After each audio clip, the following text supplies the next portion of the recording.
بخش از عراق بازوی جرثقیل‌ها بیشتر از مناره‌های مساجد دیده می‌شوند.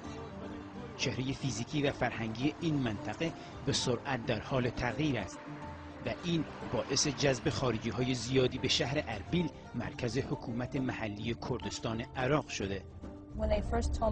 اول فکر می‌کردم که کردستان یک کشوره، نه در عراق. به غیر از اخبار جنگ من چیزی درباره عراق نمی‌دونستم. سارا مجددی در یک خانواده سنتی افغانی الاصل در کالیفرنیای آمریکا متولد و بزرگ شده. سارا 4 سال پیش آمریکا سرزمین موقعیت‌ها را رها کرد و به کردستان آمد. فکر می‌کردم اینجا بایستی در چادر زندگی کنم. وقتی که به اربیل رسید تازه فهمید که کردستان در کشور جنگ زده عراق واقع شده. فارسی من کم فارسی بلدم. سارا معلم خصوصی انگلیسی است و شبها مدیریت رستوران مجموعه امپریال اربیل را به عهده دارد. نمی‌ترسی اینجا عراق؟ اصلا. من 4 سال اینجا هستم و تغییرات زیادی را شاهد بودم. من امیدوارم که در 20 سال آینده کردستان به دبی دیگه‌ای تبدیل بشه. اما دبی در آستانه ورشکستگی است. اینجا نفت و پول زیادی وجود داره. مجموعه امپایر شامل ماشین‌های تفریحی، کلوب و رستوران است. این مرکز 4 سال پیش توسط دیوید هیز سرمایه‌گذار آمریکایی راه اندازی شد. من فکر می‌کنم کردستان از زادگاهم هیوستن تگزاس امن‌تره. من جرئت ندارم در بخشی از هیوستن راه برم، اما اینجا میتونم به همه جا سفر کنم.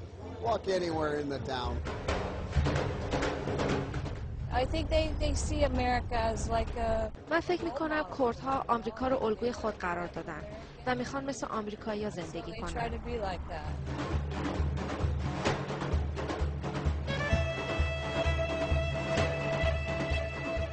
پاساژ مجیدی یکی از فروشگاه‌های تازه تأسیس است که به سبک فروشگاه‌های زنجیره‌ای آمریکایی ساخته شده است. پس از سقوط صدام حسین 17% از درآمد نفتی عراق به کردستان اختصاص داده شد. اینجا همه فعالیت‌های اقتصادی با پول نقد انجام می‌شود و به همین جهت رکود اقتصادی جهانی تأثیر زیادی بر طرح‌های عمرانی این منطقه نداشته است. در عراق سیستم بانکی به خوبی راه اندازی نشده. در حقیقت اینجا بانک مرکزی عراق و ایشون رئیس کل بانک مرکزی اربیل.